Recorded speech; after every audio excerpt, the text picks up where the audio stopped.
Hello and welcome to the 25th episode of Art Snaps. My name's Katie, I work at Swindon Museum and Art Gallery, and in this podcast I spend 10 minutes talking about a small selection of artworks from Swindon's fabulous collection of modern British art. And today's episode is on urban landscapes. If you're a regular listener or you've subscribed to our YouTube channel, thank you so much for doing that. And you may have noticed that we've had a few weeks break since we made our last Art Snap. And that's because at the time of recording, things have been super busy as we've been preparing to launch an exciting art trail called Art on Trees. And you can find out more about that by following us on Facebook at Art on Tour 2020 or Instagram at Swindon Gallery Art on Tour. For now though, let's turn to the topic at hand. And I feel quite excited about this because we've done a few episodes which have focused on artworks inspired by natural landscapes in the collection, because of course nature has had such a huge influence on so many creative practices throughout the centuries, and still does today.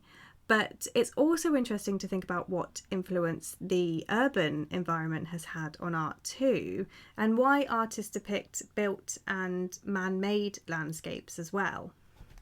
Just to give you a very quick bit of art historical perspective, we see town-like backdrops appearing in important religious and historical scenes during the Renaissance in the 1400s. But images of towns really began to come into their own with Dutch Golden Age painting in the 17th century, when artworks depicting everyday life became more popular. And by the 19th century, with industrialisation and the growth of urban spaces, we see townscapes and cityscapes becoming even more relevant to depictions of contemporary life. And today I want to talk about three pieces from Swindon's collection and think about how modern artists in the 20th century responded to the built urban environment in different ways.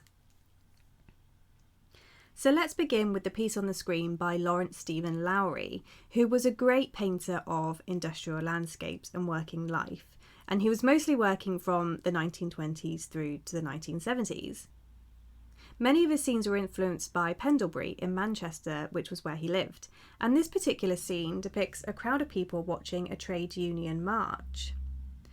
We can see that the workers in the procession are all stylised, by which I mean we don't get a sense of any individual characters, but rather more of an impression of a unified group.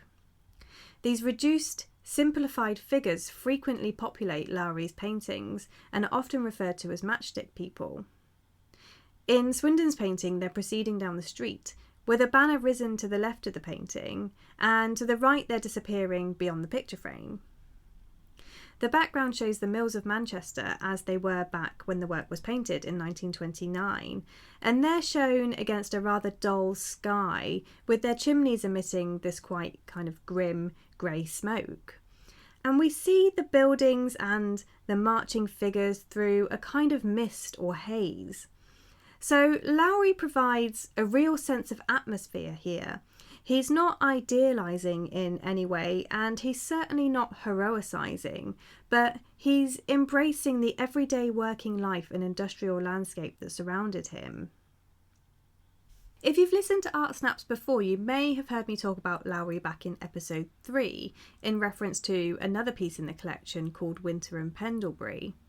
And back then, I said that Lowry is probably one of the best loved British painters of all time. And I think this is in part because so many people can relate to what he was painting. He really embraced this kind of bleak, workaday existence and made it worthy of artistic representation. And he did so with a simplified vision, reducing down the forms and limiting his colour palette to achieve a style that was not grand or sentimental, but rather modest, naive and honest. The next piece I want to look at today is Leon Kossoff's Booking Hall No. 6, an artwork so energetic that it takes the eyes a moment to adjust and for us to understand what it is that we're seeing. And in a way, I think that this is part of the beauty of the work.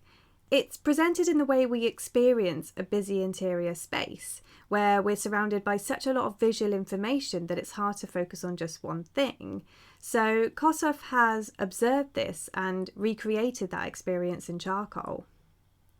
We can make out a queue of static figures which are depicted with bold and confident strokes, but the architectural space itself seems to be in flux, and the dynamism of the rest of the booking hall is represented through beautiful, energetic mark making.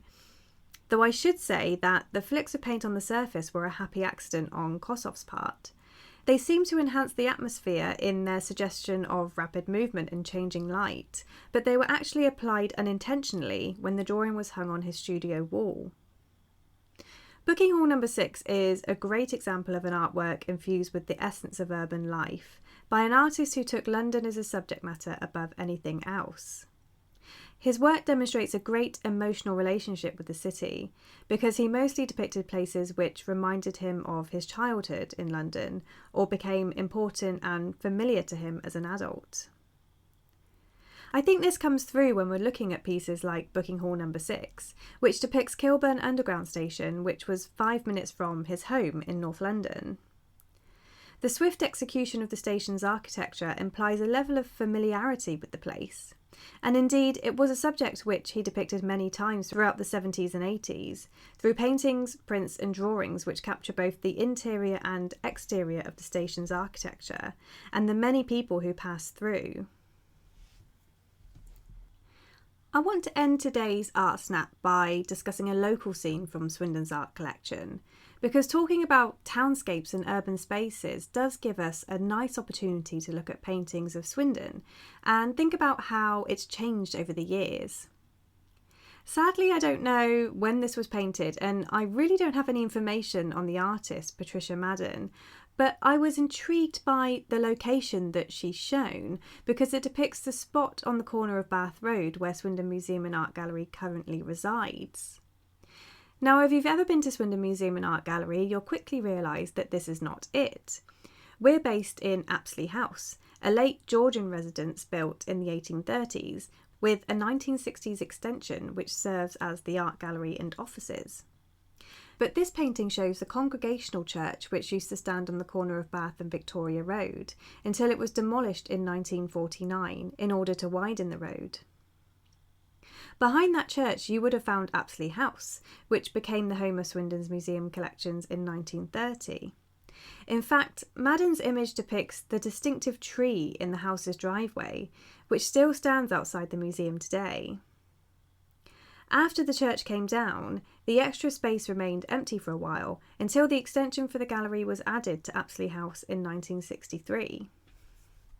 It's tempting to assume that the painting was made before the church was demolished, which may well have been the case.